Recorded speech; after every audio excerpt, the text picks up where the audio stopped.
नमस्कार, स्वागत है आपका टीवी 22 न्यूज में और मैं हूं आपके साथ शालिनी। ಪಕ್ಷದೆಲ್ಲ ಹಿರಿಯ ಮುಖಂಡರೇ, ಮಾಧ್ಯಮದ ಸ್ನೇಹಿತರೆ, ನಮಗೆಲ್ಲ ಸ್ವಾಗತವನ್ನು ಬಯಸ್ತಾ ಮೊಟ್ಟ ಮೊದಲಾಗಿ ತಮ್ಮನ್ನು ಕ್ಷಮೆ ಕೋರ್ತೇನೆ. ನಾನು 10 ಗಂಟೆ ಪ್ರೆಸ್ ಕಾನ್ಫರೆನ್ಸ್ ಇದೆ ಅಂತ ಹೇಳಿದೆ, ಅದು 9:15 ಗಂಟೆಗೆ ನನಗೆ ಹೇಳ್ದೇನೆ, ಅದು ಸ್ವಲ್ಪ ಬರೋ ಲೇಟ್ ಆಯಿತು. ತಮ್ಮ ಕ್ಷಮೆಯನ್ನು ಕೋರ್ತಾ ವಿಶೇಷವಾಗಿ ಬಂದಂಥ ವಿಶೇಷ ಏನು ಹೇಳಿದ್ರೆ, ನಿನ್ನೆ ಗುಲ್ಬರ್ಗ ಒಂದು ಕಾರ್ಯಕ್ರಮ ಇತ್ತು. ಅದೇ ರೀತಿ ಇಲ್ಲಿ ಬಂದು DCC ಆಫೀಸ್ನ ವಿಸಿಟ್ ಮಾಡೋಂಥ ಒಂದು ಪ್ರೋಗ್ರಾಮ್ ಇತ್ತು, ನಂತರ ಪತ್ರಿಕಾಗೋಷ್ಠಿ. ಆದರೆ ಜಿಲ್ಲಾಧ್ಯಕ್ಷರು ಮತ್ತು ಮುಖಂಡರು ಹೇಳಿದ್ರು 11 ಗಂಟೆಗೆ ಒಂದು ಕಾರ್ಯಾಗಾರ ಇದೆ, ಅದರಿಂದ ಎಲ್ಲ ಪತ್ರಕರ್ತರು ಕೂಡ ಅಲ್ಲಿ ಆ ಕಾರ್ಯಕ್ರಮಕ್ಕೆ ಹೋಗಬೇಕು. ಆ ಹಿನ್ನೆಲೆಯಲ್ಲಿ ಅದನ್ನು 11:15ಗೆ ಅದು ಇತ್ತು, ಅದು 10 ಗಂಟೆಗೆ ಅಂತ ಪ್ರಿಪೋನ್ ಮಾಡಿದ್ವಿ. ಆ ಹಿನ್ನೆಲೆ ಅದೇ ರೀತಿ ಇಲ್ಲಿಂದ ನಾನು ಮುದೋಳಗಂಥ ಕಾರ್ಯಕ್ರಮ ಇದೆ. ನಮಗೆಲ್ಲ ಮತ್ತೊಮ್ಮೆ ಸ್ವಾಗತವನ್ನು ಬಯಸ್ತಾ, ವಿಶೇಷವಾಗಿ ನಮ್ಮ ಸರ್ಕಾರ ಅಧಿಕಾರಕ್ಕೆ ಬಂದು 2 ವರ್ಷ 9 ತಿಂಗಳಾಗಿದೆ. ನುಡಿದಂತೆ ನಡೆದ ಸರ್ಕಾರ ಕಾಂಗ್ರೆಸ್ ಪಕ್ಷದ ಸರ್ಕಾರ. ಸರ್ವರಿಗೂ ಸಮಪಾಲು, ಸರ್ವರಿಗೂ ಸಮಬಾಳು ನಮ್ಮ ಸಂಕಲ್ಪ. ಇವತ್ತು ಈ ನಮ್ಮ 3ನೇ ಬಜೆಟ್ಗೆ ಸನ್ಮಾನ್ಯ ಸಿದ್ದರಾಮಯ್ಯರವರು 4,44,000 ಕೋಟಿಯಷ್ಟು ಕೊಟ್ಟು ಸಮಾಜದ ಎಲ್ಲ ವರ್ಗದ ಜನರ ಕೈಯಲ್ಲಿ ಕಾರ್ಯಕ್ರಮ ಕೊಟ್ಟಂತಹ ಒಬ್ಬ ಕೆಲಸವನ್ನು ಮಾಡಿದ್ದಾರೆ. ಇದು ಒಂದು ಐತಿಹಾಸಿಕ 17ನೇ ಬಜೆಟ್ ಅವ್ರದ್ದು, ಸಿದ್ದರಾಮಯ್ಯ ಅವ್ರದ್ದು. ಅದ್ರ ಮೂಲಕ ಈ ನಮ್ಮ ಸರ್ಕಾರದ ಏನು ಚಿಂತನೆಗಳಿತ್ತು, ಬಜೆಟಲ್ಲಿ ನಮ್ಮ ಮ್ಯಾನಿಫೆಸ್ಟೋ ಏನು ಹೇಳಿದ್ವಿ, ಆ ಹಿನ್ನೆಲೆಯಲ್ಲಿ ಈ ಕಾರ್ಯಕ್ರಮವನ್ನು ಹಮ್ಮಿಕೊಂಡು ಎಲ್ಲ ಅದರಲ್ಲೂ ವಿಶೇಷವಾಗಿ 5 ಗ್ಯಾರಂಟಿಗಳು ಏನು ಕೊಟ್ಟಿದ್ವಿ, 5 ಗ್ಯಾರಂಟಿಗಳನ್ನು ಅನುಷ್ಠಾನಕ್ಕೆ ತಂದಿದ್ವಿ. ಒಟ್ಟಾರೆ ಇಲ್ಲಿವರೆಗೂ 1,12,521 ಕೋಟಿ ನಾವು ಗ್ಯಾರಂಟೀಸ್ಗಳಿಗೆ ನಾವು ಉಪಯೋಗ ಮಾಡ್ಕೊಂಡಿದ್ದೀವಿ. ಇದು 6ನೇ ಗ್ಯಾರಂಟಿಯಾಗಿ ಇವತ್ತು ನಾವು ಜನರಿಗೆ ಹಕ್ಕುಪತ್ರ ಕೊಡುವಂಥ ಕೆಲಸ ಕೂಡ ನಾವು ಮಾಡಿದ್ವಿ.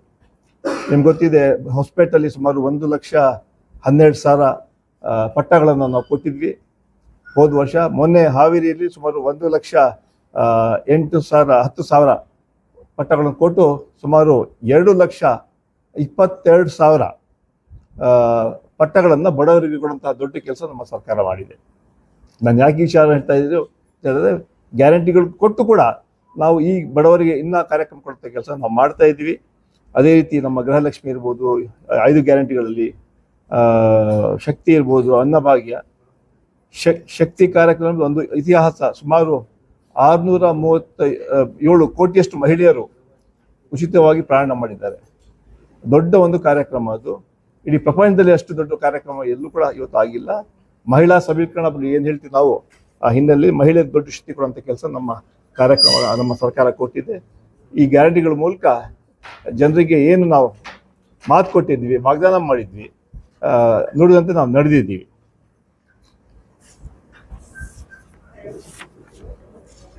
ಇಲ್ಲ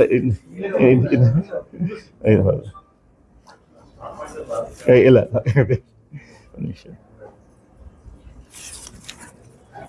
ಅದೇ ರೀತಿ ಈಗ ಇವತ್ತು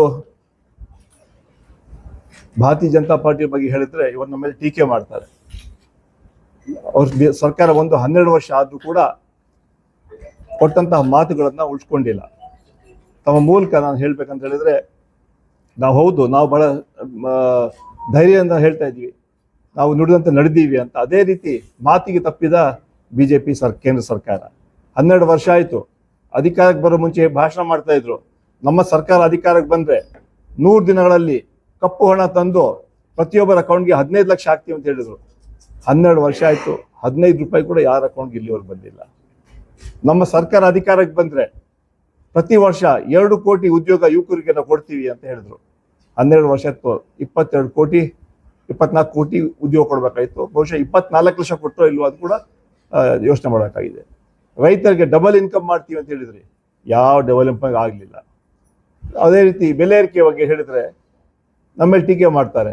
ಆದರೆ ಅವ್ರೇನು ಮಾಡಿದ್ರು, ಮನಮೋಹನ್ ಸಿಂಗ್ ಪ್ರೈಮ್ ಮಿನಿಸ್ಟರ್ ಇರುವಾಗ, ನಮ್ಮ UPA ಸರ್ಕಾರ ಅಧಿಕಾರದಲ್ಲಿರುವಾಗ ಪೆಟ್ರೋಲ್ ಬೆಲೆ 55 ರೂಪಾಯಿ ಇತ್ತು, ಅದು 100ಕ್ಕೆ ದಾಟಿದೆ. ಅದೇ ರೀತಿ ಡೀಸೆಲ್ ಬೆಲೆ ಇರ್ಬೋದು, ಗ್ಯಾಸ್ ಬೆಲೆ ಇರ್ಬೋದು, 400 ರೂಪಾಯಿ ಇತ್ತು, 1000ಕ್ಕೆ ದಾಟಿದೆ. ಸೊ ಇದೆಲ್ಲ ಜಾಸ್ತಿ ಆಗಿ ಇವತ್ತು ಅವರು ನಮ್ಮ ಮೇಲೆ ಟೀಕೆ ಮಾಡಿದ ನೈತಿಕ ಹಕ್ಕನ್ನೇ ಕಳ್ಕೊಂಡಿದ್ದಾರೆ. ನಾವು ಯಾಕಂತ ಹೇಳಿದ್ರೆ ಹಲವಾರು ವಿಚಾರಗಳನ್ನು ಅವರು ಹೇಳಿದರು. ಆದರೆ ಯಾವುದೂ ಕೂಡ ಅನುಷ್ಠಾನಕ್ಕೆ ತರಲಿಲ್ಲ. ಆ ವಿಚಾರ ಕೊಟ್ಟು ಜನರಿಗೆ ಹೇಳುವಂಥ ಕೆಲಸ ನಾವು ಮಾಡ್ತೀವಿ. ಈ ಅದೇ ರೀತಿ ಅವರು ಇವತ್ತು ನರೇಗಾ ಸುಮಾರು 20 ವರ್ಷ ಹಿಂದೆ ಸನ್ಮಾನ್ಯ ಮನಮೋಹನ್ ಸಿಂಗ್ ಅವರು ಸೋನಿಯಾ ಗಾಂಧಿ ನಾಯಕತ್ವದ ನರೇಗಾ ಕಾರ್ಯಕ್ರಮ ಅನುಷ್ಠಾನಕ್ಕೆ ತಂದ್ವಿ. ಇತ್ತೀಚೆಗೆ ಒಂದು ಹೊಸ ಕಾಯ್ದೆ ತೆಗೆದು ಅದನ್ನ ಬದಲಾವಣೆ ಮಾಡಿದ್ರು. ಇವ್ರು ನಮ್ಮಲ್ಲಿ ಟೀಕೆ ಮಾಡಿಬಿಟ್ಟು ಪಂಡಿತ್ ವಂಶ ಪರಂಪರೆ ಅಂತ ಮಾತನ್ನು ಹೇಳಿ ಜವಾಹರ್ಲಾಲ್ ನೆಹರು ಹೆಸರನ್ನ ಕಾರ್ಯಕ್ರಮಗಳ ಹೆಸರುಗಳು ತೆಗೆದ್ರು, ಇಂದಿರಾ ಗಾಂಧಿ ಹೆಸರುಗಳಂತ ಕಾರ್ಯಕ್ರಮಗಳು ತೆಗೆದ್ರು, ರಾಜೀವ್ ಗಾಂಧಿಯವರ ಹೆಸರುಗಳ ಕಾರ್ಯಕ್ರಮ ತೆಗೆದ್ರು, ಕೊನೆಗೆ ಮಹಾತ್ಮ ಗಾಂಧಿಯ ಹೆಸರುಗಳು ತೆಗೆದ್ರು. ನಾಥೂರಾಮ್ ಗೋಡ್ಸೆ ಅವರು ಮಹಾತ್ಮ ಗಾಂಧಿಯವರು ಕೊಂದ್ರು, ಆದರೆ ಭಾರತೀಯ ಜನತಾ ಪಾರ್ಟಿಯವರು ಮಹಾತ್ಮ ಗಾಂಧಿಯ ಚಿಂತನೆಗಳನ್ನ ಆ ವಿಚಾರಧಾರೆಗಳನ್ನ ಕೊಂದಿದ್ದಾರೆ. ನಾವು ನೇರವಾಗಿ ಟೀಕೆ ಮಾಡಬೇಕಾಗ್ತದೆ. ಆ ಹಿನ್ನೆಲೆಯಲ್ಲಿ ಜನ ಆಕ್ರೋಶ ಮತ್ತೆ ನರೇಗಾ ಸಂಗ್ರಾಮ ಕಾರ್ಯಕ್ರಮ ಹೋರಾಟ ಈಗಾಗಲೇ ನಾವು ಇಡೀ ರಾಜ್ಯದಂತ ಹೋರಾಟ ಹಮ್ಮಿಕೊಂಡಿದ್ದೀವಿ. ಇಡೀ ದೇಶದಂತ ಇವತ್ತು ಈಗಾಗಲೇ AICC ಅಧ್ಯಕ್ಷರ ಮಾರ್ಗದರ್ಶನ ಸನ್ಮಾನ್ಯ ರಾಹುಲ್ ಗಾಂಧಿ ಅವರ ನಾಯಕತ್ವದಲ್ಲಿ ನಾವು ಇಡೀ ದೇಶದಲ್ಲಿ ಹೋರಾಟ ಮಾಡ್ತಾ ಇದ್ದೀವಿ. ಮತ್ತೆ ನರೇಗಾನ ವಾಪಸ್ ತರುವಂತ ಕೆಲಸ ಮಾಡಬೇಕು. ಆ ಹಿನ್ನೆಲೆಯಲ್ಲಿ ನಾವು ಹೋರಾಟ ಮಾಡ್ಕೊಂಡು ಬಂದಿದ್ದೀವಿ. ಆ ಹಿನ್ನೆಲೆ ಯಾಕಂದ್ರೆ ಮತ್ತೆ ಈ ಕಾಯ್ದೆಯನ್ನು ವಾಪಸ್ ತರುವಂತ ರೀತಿಯಲ್ಲಿ ನಾವು ಹೋರಾಟ ಮಾಡ್ತೀವಿ. ಯಾಕಂತ ಹೇಳಿದ್ರೆ ಇವತ್ತು ಕೇಳ್ತಾರೆ, ಇವತ್ತು ನಾನು ಹೇಳಿದೆ ಒಂದು ಸಭೆಯಲ್ಲಿ 12 ವರ್ಷ ಆದ್ಮೇಲೆ ನರೇಂದ್ರ ಮೋದಿ ಅವ್ರಿಗೆ ಗೊತ್ತಾಯ್ತಾ ಪ್ರೈಮ್ ಮಿನಿಸ್ಟರ್ಗೆ ಈ ಕಾರ್ಯಕ್ರಮ ಸರಿ ಇಲ್ಲ ಅಂತ. ಜ್ಞಾನೋದಯ ಯಾವಾಗ ಆಯ್ತಾ? ಅಲ್ಲಿವರೆಗೂ ಗೊತ್ತಿರ್ಲಿಲ್ವಾ ಇದ್ರ ಸಮಸ್ಯೆಗಳಿದೆ ಅಂತ? ಬೇಕಂತಾನೆ ಮಹಾತ್ಮ ಗಾಂಧಿ ಬಗ್ಗೆ ಬಹುಶಃ ಬಾಬಾ ಸಾಹೇಬ್ ಅಂಬೇಡ್ಕರ್ ಬಗ್ಗೆ ಚಿಂತನೆಗಳ ಬಗ್ಗೆ ಅವ್ರಿಗೆ ವಿಶ್ವಾಸ ಬಿಜೆಪಿ ಅವ್ರಿಗೆ ಇಲ್ಲ. ಅದರಿಂದ ಮಹಾತ್ಮ ಗಾಂಧಿ ಹೆಸರು ಕೂಡ ಬದಲಾವಣೆ ಮಾಡಿಬಿಟ್ಟಿದ್ದಾರೆ. ಇದೊಂದು ದುರಂತ, ಒಂದು ದುರ್ದೈವ ಅಂತ ಹೇಳ್ಬೇಕಾಗ್ತದೆ. ಯಾವ ಮಹಾತ್ಮ ದೇಶಕ್ಕೆ ಸ್ವಾತಂತ್ರ್ಯ ತಂದುಕೊಟ್ಟು ಅವರ ಹೆಸರನ್ನ ನಮಗೆ ತೋರಿಯಂತಹ ದೊಡ್ಡ ಷಡ್ಯಂತ್ರ ಭಾರತೀಯ ಜನತಾ ಪಾರ್ಟಿ ಕೇಂದ್ರ ಸರ್ಕಾರ ಮತ್ತೆ ಪಕ್ಷ ಮಾಡ್ತಾ ಇದೆ. ಆ ಹಿನ್ನೆಲೆಯಲ್ಲಿ ಅದೇ ಇವತ್ತು ನಾನು ಹೇಳಿದೆ ಸಭೆಯಲ್ಲಿ, ಇವತ್ತು ಭಾರತೀಯ ಜನತಾ ಪಾರ್ಟಿಯವ್ರಿಗೆ ಮಹಾತ್ಮ ಗಾಂಧಿಯವರ ಪ್ರತಿಮೆ ಮುಂದೆ ಹೋರಾಟ ಮಾಡುವಂತಹ ನೈತಿಕತೆ ಕಳ್ಕೊಂಡಿದ್ದಾರೆ. ಯಾಕಂತ ಹೇಳಿದ್ರೆ ಅವರ ಹೆಸರು ಕೂಡ ಬದಲಾವಣೆ ಮಾಡುವಂತಹ ದೊಡ್ಡ ಒಂದು ಕುತಂತ್ರ ಅವ್ರು ಮಾಡಿದ್ದಾರೆ. ಆ ವಿಚಾರವಾಗಿ ನಾವು ಹೋರಾಟ ಮಾಡ್ತೀವಿ. ಅವತ್ತು ಏನು ಕಾರ್ಯಕ್ರಮವನ್ನು ಸಂಪೂರ್ಣವಾಗಿ ಬದಲಾವಣೆ ಮಾಡಿ ಆ ಭಾಗದ ವಿಶೇಷವಾಗಿ ಗ್ರಾಮೀಣ ಭಾಗದ ಜನರಿಗೆ ಏನು ನೆರೆ ಕಾರ್ಯಕ್ರಮದಲ್ಲಿ ಸಾಕಷ್ಟು ಸಹಾಯ ಆಗ್ತಾ ಇತ್ತು, ಅದನ್ನ ತಡೆ ಮಾಡುವಂತ ಕೆಲಸ ಈ ಬಿಜೆಪಿ ಅವರು ಮಾಡಿದ್ದಾರೆ ಅಂತ ಮಾತನ್ನ ಹೇಳ್ತಾ ಇವತ್ತು ಅದರ ವಿರುದ್ಧ ಕೂಡ ನಾವು ಹೇಳುವಂತ ಕೆಲಸವನ್ನು ಮಾಡ್ತೀವಿ. ಮುಂಬರುವಂತಹ ತಾಲೂಕ್ ಪಂಚಾಯತ್, ಜಿಲ್ಲಾ ಪಂಚಾಯತ್ ಚುನಾವಣೆ, ಗ್ರಾಮ ಪಂಚಾಯತ್ ಬಹುಶಃ ಮೇ ಅಲ್ಲಿ ಆಗಂತ ಸಾಧ್ಯತೆ ಇದೆ. ಅದಕ್ಕೆಲ್ಲ ಪಕ್ಷ ತಯಾರಿ ಆಗ್ತಾ ಇದೆ. ಈ ಚುನಾವಣೆಯಲ್ಲಿ ನಮ್ಮ ಸರ್ಕಾರದ ಸಾಧನೆ ಹಾಗೂ ಭಾರತೀಯ ಜನತಾ ಪಾರ್ಟಿಯ ವೈಫಲ್ಯಗಳನ್ನು ಜನರಿಗೆ ಹೇಳುವಂಥ ಕೆಲಸ ನಾವು ಮಾಡ್ತೀವಿ. ಈ ಚುನಾವಣೆಯಲ್ಲಿ ನಮ್ಮ ಸರ್ಕಾರದ ಸಾಧನೆಗಳು, 5 ಗ್ಯಾರಂಟಿಗಳು ನಮ್ಮ ಗೆಲುವಿಗೆ ಶ್ರೀರಕ್ಷೆ ಆಗಲಿದೆ ಅಂತ ವಿಶ್ವಾಸವನ್ನು ವ್ಯಕ್ತಪಡಿಸ್ತಾ ನಮ್ಮ ಪಕ್ಷ ಅಧಿಕಾರಕ್ಕೆ ಬಂದ ನಂತರ ಪ್ರಾಮಾಣಿಕವಾಗಿ ನುಡಿದಂತೆ ನಡೆದಿದ್ದೀವಿ, ಗೆದ್ದಿದ್ದೀವಿ ಅಂತ ಬೀಗಲ್ಲ. ಅದು ನಮ್ರತೆಯಿಂದ ಜನ ಕೊಟ್ಟಂತ ಏನು ಆಶೀರ್ವಾದ ಏನಿದೆ, ಜನಪರ ಕೆಲಸ ನಾವು ಮಾಡ್ತಾ ಇದ್ದೀವಿ. ಈಗಾಗಲೇ ಸುಮಾರು 7 ವರ್ಷ 9 ತಿಂಗಳಾಗಿದೆ. ಮಿಕ್ಕಿದ 2 ವರ್ಷ ಮತ್ತೆ ನಾವು ಮಾಡ್ತೀವಿ. ನಮ್ಮ ಕಾರ್ಯಕ್ರಮಕ್ಕೆ ಮೆಚ್ಚಿದ್ದಾರೆ. ಅದಕ್ಕೆ 3 ಬೈ ಎಲೆಕ್ಷನ್ ಕೂಡ ಕಾಂಗ್ರೆಸ್ ಪಕ್ಷಕ್ಕೆ ಜನ ಆಶೀರ್ವಾದ ಮಾಡಿ ಗೆಲ್ಲಿಸಿದ್ದಾರೆ. ಮುಂಬರುವಂತಹ 2 ಅಸೆಂಬ್ಲಿ ಬೈ ಎಲೆಕ್ಷನ್ ಕೂಡ ನಾವೇ ಗೆಲ್ತೀವಿ ಅಂತ ವಿಶ್ವಾಸ ವ್ಯಕ್ತಪಡಿಸ್ತಾ ಮತ್ತೆ 2028 ನಾವೇ ಅಧಿಕಾರಕ್ಕೆ ಬರ್ತೀವಿ ಅಂತ ವಿಶ್ವಾಸವನ್ನು ವ್ಯಕ್ತಪಡಿಸ್ತಾ ಇದ್ದೀವಿ. 7 ಲಕ್ಷ ಕೋಟಿ ರೂಪಾಯಿಗಿಂತ ಹೆಚ್ಚು ನೀವು ಲೋನ್ ಮಾಡಿದ್ರಿ, ಸಾಲ ತಗೊಂಡಿದ್ರಿ. ಇದರಿಂದ ಪ್ರತಿ ಮನುಷ್ಯನ ಮೇಲೆ 1 ಲಕ್ಷಕ್ಕಿಂತ ಹೆಚ್ಚು ಭಾರ ಬೀಳ್ಬೇಕು. ಆಮೇಲೆ ನಿಮ್ ಗ್ಯಾರಂಟಿಗಳನ್ನ ನೀವು ಕಂಟಿನ್ಯೂ ಮಾಡೋ ಉದ್ದೇಶದಿಂದ SC/ST ಇರುವಂತ ದುಡ್ಡುಗಳನ್ನ ನೀವು ಬಳಸ್ಕೊಂಡ್ ಮಾಡಿರ್ತೀರ ಅನ್ನುವಂತ 2 ಆರೋಪಗಳು ನಿಮ್ಮ ಅದು ಮೊದಲನೇ ಆರೋಪ ಈಗಾಗಲೇ ಸನ್ಮಾನ್ಯ ಸಿದ್ದರಾಮಯ್ಯ ಅವರು ಹೇಳಿದ್ರು,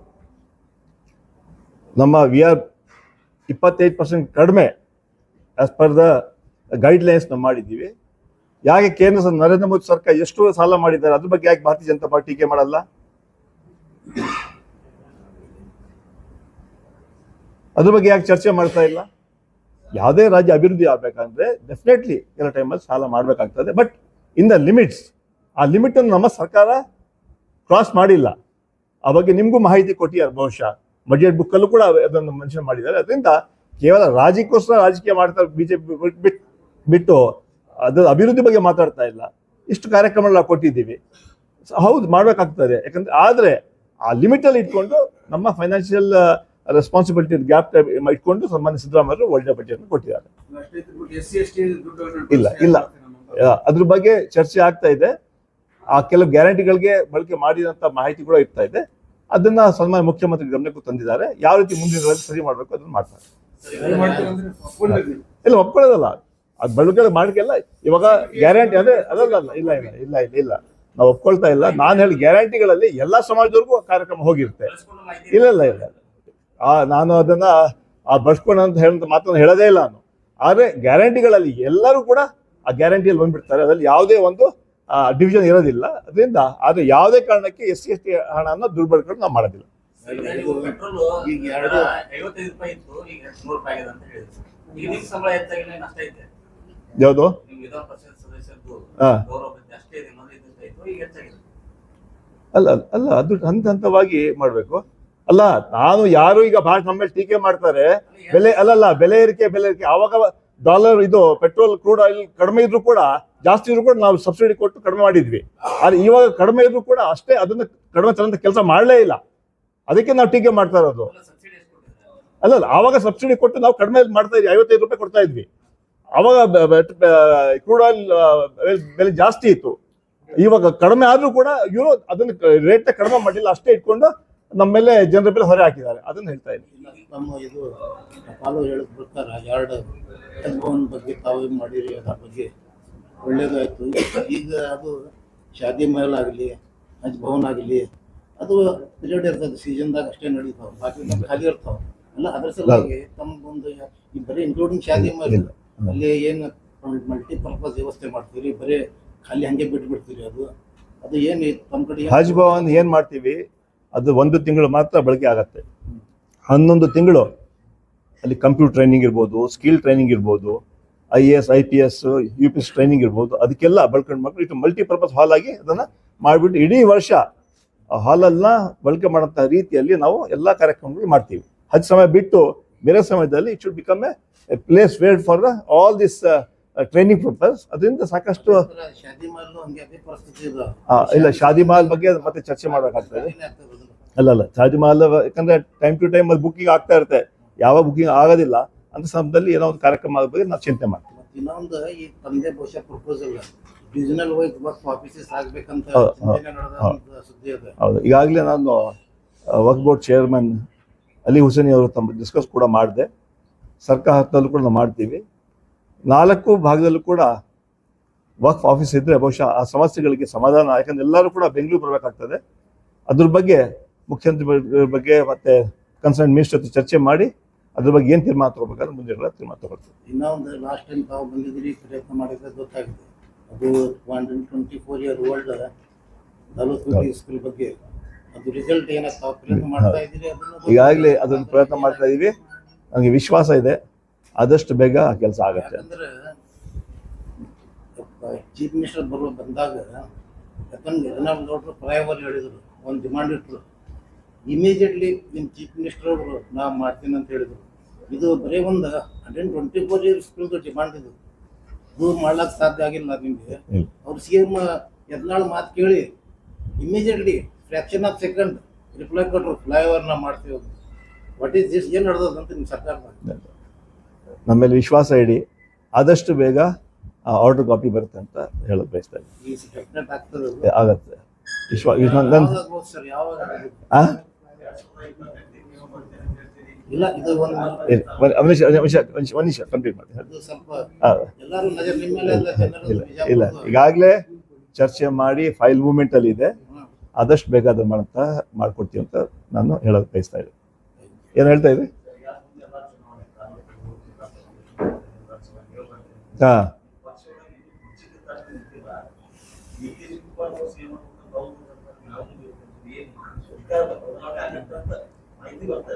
ನೋಡಿ, ನಾನು ಮುಂಚೆನೇ ಹೇಳಿದೆ, ನಮ್ಮಲ್ಲಿ ಏನು ಜವಾಬ್ದಾರಿ ಕೊಟ್ಟು ಜನ 140 ಶಾಸಕರನ್ನ ಎಲೆಕ್ಟ್ ಮಾಡಿ ರಾಜ್ಯದಲ್ಲಿ ಕಾರ್ಯಕ್ರಮವನ್ನು ತರಬೇಕು, ನಾವು ಏನು ಕೊಟ್ಟಂತ ಮ್ಯಾನಿಫೆಸ್ಟೋ ಇಂಪ್ಲಿಮೆಂಟ್ ಮಾಡ್ಬೇಕಂತ ಹೇಳಿದ್ವು, ಅದೆಲ್ಲ ಕೆಲಸವನ್ನು ಮಾಡ್ತಾ ಇದ್ವಿ. ಎಲ್ಲ ಗ್ಯಾರಂಟಿಗಳನ್ನ ಅನುಷ್ಠಾನ ತಂದಿದ್ವಿ. ಎಲ್ಲ ವಿಚಾರಗಳನ್ನ ಎಲ್ಲ ಸಮಾಜ ವರ್ಗ ಜನರ ಕಷ್ಟಗಳು ಸ್ಪಂದಿಸಿದ್ದೀವಿ ನಾವು. ಈಗ ಅದು ಚೀಫ್ ಮಿನಿಸ್ಟರ್ ಮಾಡೋದು ಬಿಡೋದು ಪಕ್ಷದ ವರಿಷ್ಠ ತೀರ್ಮಾನ ತಗೊಳ್ತಾರೆ. ಆದರೆ ಒಟ್ಟಾರೆ ಒಂದು ಮಾತು ಹೇಳುವಲ್ಲ ನಾನು, ಈ 5 ಚುನಾವಣೆ ನಮ್ಮ ಕೇರಳ ಇರ್ಬೋದು, ತಮಿಳುನಾಡು, ಇದು 5 ರಾಜ್ಯ ಚುನಾವಣೆ ನಂತರ ಬಜೆಟ್ ನಮ್ಮ ಕ್ಯಾಬಿನೆಟ್ ಎಕ್ಸ್ಪಾನ್ಷನ್ ಆಗುತ್ತೆ, ಅಷ್ಟು ಮಾತ್ರ ಹೇಳುವಲ್ಲಿ. So after these 5 state elections there will be reconstitution of the budget. Reconstruction of the cabinet ಅಷ್ಟನ್ನು ಹೇಳ್ಬಳ್ಳೆ. ಮುಖ್ಯಮಂತ್ರಿ ಬಗ್ಗೆ ಅಂತಿಮ ತೀರ್ಮಾನ ರಾಹುಲ್ ಗಾಂಧಿಯು ಸನ್ಮಾನ್ಯ ಮಲ್ಲಿಕಾರ್ಜುನ ಖರ್ಗೆ ಮಾಡ್ತಾರೆ. ಅದರಿಂದ ನಮಗೆ ಆದೇಶ ಕೊಟ್ಟಿದ್ದು ಒಂದು ಲಕ್ಷ್ಮಣ ರೇಖೆಯನ್ನು ಹಾಕಿದ್ದಾರೆ, ಯಾರು ಕೂಡ ಅದ್ರ ಬಗ್ಗೆ ಮಾತಾಡಬಾರ್ದು ಅಂತ. ಅದರಿಂದ ನಾವು ಕಾರ್ಯಕರ್ತರಾಗಿ ನಾವು ಅದ್ರ ಬಗ್ಗೆ ನಮ್ಗೆ ಎಷ್ಟು ಮಾತಾಡ್ಬೇಕು ಅಷ್ಟೇ ಮಾತಾಡುವಂತಹ ನಮಗೆ ಕಟ್ಟುನಿಟ್ಟು ಮಾಡಿದ್ದಾರೆ. ಅಷ್ಟು ಒಂದು ಹೇಳ್ಬೋದು, ನಾನು ಕ್ಯಾಬಿನೆಟ್ ಎಕ್ಸ್ಪಾನ್ಷನ್ ಆಗ್ಬೋದು ಈ 5 ರಾಜ್ಯ ಚುನಾವಣೆ ನಂತರ ಅಂತ ಹೇಳ್ಬೋದು. ಐದು ಅದು ಮೋಸ್ಟ್ಲಿ ಮೇ ಅಲ್ಲಿ ಎಲೆಕ್ಷನ್ಸ್ ಆಗುತ್ತೆ. ಸೊ ಮೇ ಆದ್ಮೇಲೆ ಕ್ಯಾಬಿನೆಟ್ ಎಕ್ಸ್ಪಾನ್ಷನ್ ಆಗೋ ಸಾಧ್ಯತೆ. ಅದ್ರ ಬಗ್ಗೆ ನಾವು ಯಾರು ಹೇಳ್ದಲ್ಲ, ನಮ್ಗೆ ಲಕ್ಷ್ಮಣ ರೇಖೆ ಹಾಕಿದ್ದಾರೆ.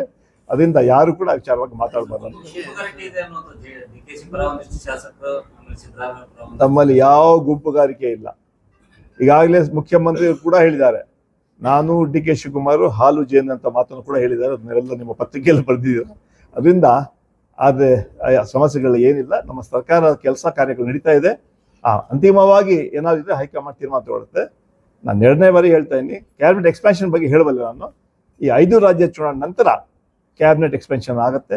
ಈಗಾಗಲೇ ವರಿಷ್ಠರಿಗೆ ನಾವು ಹೇಳಿದ್ದೀವಿ, ಕನಿಷ್ಠ 50% ಮಂತ್ರಿಗಳನ್ನ ಪಕ್ಷದ ಕೆಲಸಕ್ಕೆ ಹಾಕಿ 50% ಮಂತ್ರಿಗಳು ಹೊಸಬರನ್ನ ನೇಮಕ ಮಾಡಿ ಅಂತ ಈಗಾಗಲೇ ನಾವು ಒತ್ತಾಯ ಕೂಡ ಮಾಡಿದ್ದೀವಿ. ಹೈಕಮಾಂಡ್ ಕೂಡ ಹೇಳಿದ್ದೀವಿ.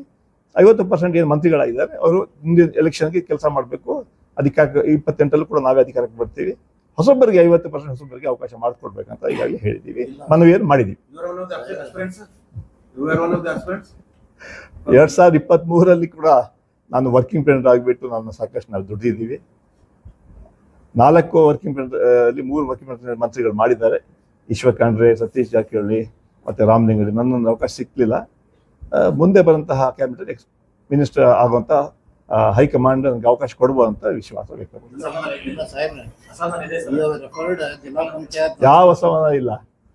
ಕಾಂಗ್ರೆಸ್ಸಲ್ಲಿ 45 ವರ್ಷ ಆಯ್ತು. ನಾನು ಬ್ಲಾಕಿನ ರಾಷ್ಟ್ರ ಮಟ್ಟದಲ್ಲಿ ಕೆಲಸ ಮಾಡಿದೆ.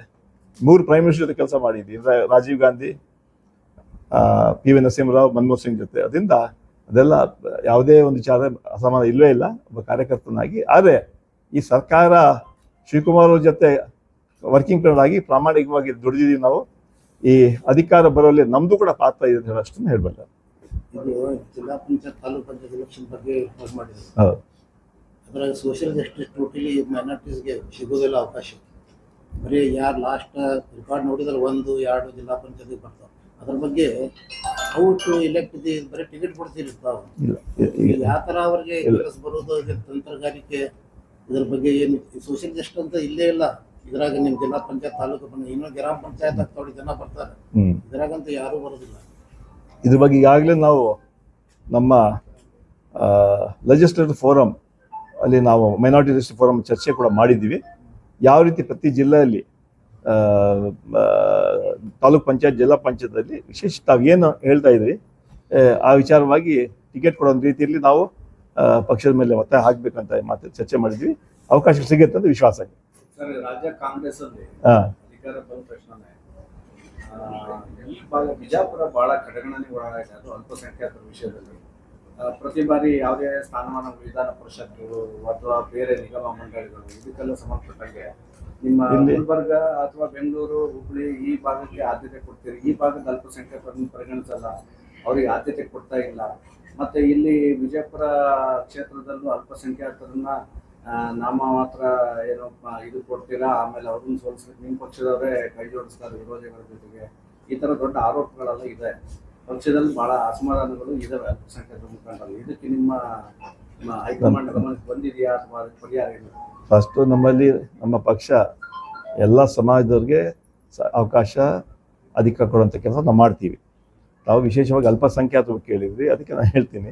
ಈಗಾಗಲೇ ಮುಷರೀಫ್ ಅವರಿಗೆ ನಾವು ಟಿಕೆಟು ಕೊಟ್ಟಿದ್ವಿ. ಈಗ ವರ್ಷ ಚೇರ್ಮನ್ ಕೂಡ ಆಗಿದ್ದಾರೆ ಅಲ್ವಾ? ಅರ್ಬನ್ ಡೆವಲಪ್ಮೆಂಟ್ ಕೊಟ್ಟರು. ಅದರಿಂದ ಅಲ್ಪಸಂಖ್ಯೆ ಇನ್ನೂ ಹೆಚ್ಚು ಕೊಡ್ಬೇಕಂತ ಏನು ನಿಮ್ಮ ಆಸೆ ಇದೆ ಆ ವಿಚಾರವನ್ನು ವರಿಷ್ಠರಿಗೆ ತಲುಪಿಸ್ತೀವಿ.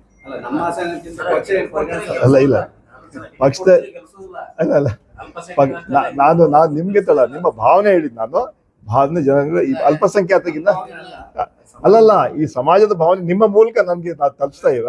ಒಂದು ಸಿಂಪಲ್ ಕಾಂಗ್ರೆಸ್ ಮುಖಂಡರೇ ಸೋಲಿಸ್ತಾರೆ. ಯಾಕಂದ್ರೆ ಒಂದು ಅಲ್ಪಸಂಖ್ಯಾತನು ಅಂತ ಇದು ದೊಡ್ಡ ಆರೋಪ ಇದೆ. ಅವರೇ ಕೈ ಜೋಡಿಸ್ತಾರೆ ಮತ್ತು ಬಿಜೆಪಿ ಜೊತೆ ಒಳಗೆ ಶಾಮೀಲಾಗಿ ಕಾಂಗ್ರೆಸ್ ಮುಖಂಡರು ಸೋಲಿಸ್ತಾರೆ ಅನ್ನುವಂತ ಆರೋಪ. ಇಲ್ಲ ಅವಿಂದ ನಿಮ್ಮ ಆರೋಪಕ್ಕೆ ನಾನು ಸದ್ಯಕ್ಕೆ ಸಾಮಾನ್ಯ ಅಲ್ಲ ಅಲ್ಲ ಪೊಲಿಟಿಕಲ್ ಆರೋಪ ಇಲ್ಲ ಅದು. ಇಲ್ಲ ಇಲ್ಲ ಒಂದು ಸಿಂಪಲ್ ಎಕ್ಸಾಂಪಲ್, ಎಲ್ಲ ಕಡೆ ಬೋರ್ಡ್ ಕಾರ್ಪೊರೇಷನ್ ಅರ್ಬನ್ ಡೆವಲಪ್ಮೆಂಟ್ ಗಿಡಿ ಎಲ್ಲ ಕಂಟಿನ್ಯೂ ಮಾಡಿದ್ರು. ಬಿಜಾಪುರ್ಗೆ ಅರ್ಧ ಇದು ಕೊಟೇಶನ್ ಕಟ್ ಮಾಡಿದ್ರು. ಏನ್ ವಿಷಯ ಅದು? ಅಲ್ಲ ಟರ್ಮ್ ಎಷ್ಟಿಲ್ಲ ಗಾಡಿ ಎಲ್ಲ ಕಡೆ ಅರ್ಬನ್ ಡೆವಲಪ್ಮೆಂಟ್ ಎಲ್ಲ ಕಡೆ ಎಕ್ಸ್ಟೆಂಡ್ ಮಾಡಿದ್ರು ಟರ್ಮ್ಗಳು. ಬಿಜಾಪುರ್ ಅದನ್ನೇ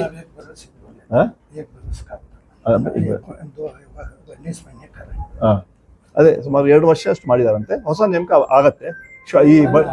ಈ ಬಡ್ಜೆಟ್ ಆದ್ಮೇಲೆ ರಾಜ್ಯ ಮಟ್ಟದ ಏನು ಸಿಗ್ತಾ ಇಲ್ಲ ಅಂತ ಲೋಕಲ್ ಏನೋ ಕೊಡ್ತೀರಾ ಅದು ಇಲ್ಲ ಈಗ ಇಲ್ಲ ನೀವು ಹೇಳಂತ ಮಾತು ನನಗೆ ಅರ್ಥ ಆಯ್ತು. ನಾನು ಇದ್ರ ಬಗ್ಗೆ ನಾವು ಚರ್ಚೆ ಮಾಡಿದ್ದೀವಿ. ರಾಜಭವನ ತಗೊಂಡೋದ್ರೆ ನಿಮ್ಮಲ್ಲಿಗೆ ತಗೊಂಡೋದ್ರೆ ಇಲ್ಲಿ ಕೊಟ್ಟಿಲ್ಲ. ಗುಲ್ಬರ್ಗ ಅಲ್ಲಿ ಇಲ್ಲ ಹುಬ್ಳಿ ಸೆಂಟ್ರಲ್ ಪ್ಲೇಸ್ ಆಗತ್ತಂತ ಕೊಟ್ಟಿಲ್ಲ. ಇಲ್ಲ ಅಲ್ಲಿ ಪ್ರಪೋಸಲ್ ಕಳೆದ ಇಲ್ಲ ಪ್ರಪೋಸಲ್ 10 ವರ್ಷದಿಂದ ಹಜ್ ಭವನಕ್ಕೆ ಅಲ್ಲಿ ಹೋರಾಟ ನಡೀತಾ ಇತ್ತು. 10 ವರ್ಷದಿಂದ ಅದು ಬೇಡಿಕೆ ಇತ್ತು. ನಾವು ಲಾಸ್ಟ್ ಟೈಮ್ ಇವನ್ ಎಲೆಕ್ಷನ್ ಅಲ್ಲೂ ಕೂಡ ಅದನ್ನ ನಮ್ಮ CM ಕೂಡ ಅದನ್ನ ಪ್ರಸ್ತಾಪ ಮಾಡಿದ್ರು. ಗುಲ್ಬರ್ಗ ಮತ್ತೆ ಹುಬ್ಳಿ ಮತ್ತೆ ಮಂಗಳೂರು ಈ 4 ವಿಜಯಲ್ಲಿ ಮಾಡ್ಬೇಕಂತ ಹೇಳಿದ್ ನಡೆದಂಗೆ ಹೇಳಿದ್ದಾರೆ. ಇವತ್ತು ಅನೌನ್ಸ್ ಮಾಡಿದ್ದಾರೆ. ಮುಂದಿನ ದಿನಗಳಲ್ಲಿ ಬಹುಶಃ ನಾವು ಡಿಸ್ಕಸ್ ಮಾಡಿದೆ. HK ಪಾಟೀಲ್ ಕೂಡ ಡಿಸ್ಕಸ್ ಮಾಡಿದೆ. ಈ ವಿಶೇಷವಾಗಿ ಈ ಜಿಲ್ಲೆಯಲ್ಲಿ ಟೂರಿಸಂಗೆ ಹೆಚ್ಚು ಒತ್ತನ್ನು ಕೊಡ್ಬೇಕಂತ ಈಗಾಗಲೇ ಡಿಸ್ಟ್ರಿಕ್ಟ್ ಮಿನಿಸ್ಟರ್ ಬಗ್ಗೆ ಚರ್ಚೆ ಮಾಡಿರ್ಬೋದು. ನಾವು ಕೂಡ ಸಾಮಾನ್ಯ ನಮ್ಮ ಟೂರಿಸಂ ಮಿನಿಸ್ಟರ್ ಚರ್ಚೆ ಮಾಡಿ ಮತ್ತೆ ಡಿಸ್ಟ್ರಿಕ್ಟ್ ಮಿನಿಸ್ಟರ್ ಚರ್ಚೆ ಮಾಡಿ ಯಾವ ರೀತಿಯಲ್ಲಿ ಇಲ್ಲಿ ಈ ಭಾಗಕ್ಕೆ ಹೆಚ್ಚು ಇಲ್ಲ ನಮ್ಮ MLC ಫಂಡ್ ಇಲ್ಲಿ ಯಾಕಂದ್ರೆ ನಮ್ದು ಲೋಕಲ್ ಬಾಡೀಸು ನಮ್ಮ 3 ಜಿಲ್ಲೆ ಬಿಟ್ಟು ಬೇರೆ ಎಲ್ಲಿ ಕೊಡಕ್ಕೆ ಬರೋದಿಲ್ಲ. ನಮಗೆ ಧಾರವಾಡ, ಗದಗ ಮತ್ತು ಹಾವೇರಿ ಬಿಟ್ಟು ನಮ್ಮಲ್ಲಿ ಕೊಡಕ್ಕೆ ಬರಲ್ಲ. ಬೇರೆ ಶಾಸಕರು ಇದ್ದಾರೆ, ಬೇಕಾದ್ರೆ ಅದ್ರ ಬಗ್ಗೆ ಚರ್ಚೆ ಮಾಡ್ತೀವಿ. ಬಟ್ MLC ಬೇಡ, ಟೂರಿಸಂ ಪಾಲಿಸಿಯಲ್ಲೇ ಈ ಜಿಲ್ಲೆಗೆ ಏನು ಹೆಚ್ಚು ಮಾಡಬೇಕು ಅದ್ರ ಬಗ್ಗೆ ಈಗಾಗಲೇ ಮಾಹಿತಿ ಕೊಡ್ತೀವಿ. ಬಹುಶಃ ಅದು ಬಂದರೆ ಒಂದ್ಸಲ ನೀವು ಕೂಡ ಬಂದರೆ ನಮ್ಮ ಲಾ ಮಿನಿಸ್ಟ್ರು ಮತ್ತು ಡಿಸ್ಟ್ರಿಕ್ಟ್ ಮಿನಿಸ್ಟರ್ ಕೂಡ ಚರ್ಚೆ ಮಾಡಬೇಕು. ಯಾವುದು खबरों में अब तक के लिए बस इतना ही। फिर होगी आपसे मुलाकात, तब तक के लिए नमस्कार और देखते रहिए TV22 न्यूज। ऐसे ही लेटेस्ट अपडेट पाने के लिए हमारे चैनल को सब्सक्राइब करें और तुरंत नोटिफिकेशन पाने के लिए बेल आइकन दबाना ना भूलें। यदि आप हमें फेसबुक या इंस्टा के माध्यम से देख रहे हैं तो हमारे पेज को फॉलो जरूर करें। धन्यवाद।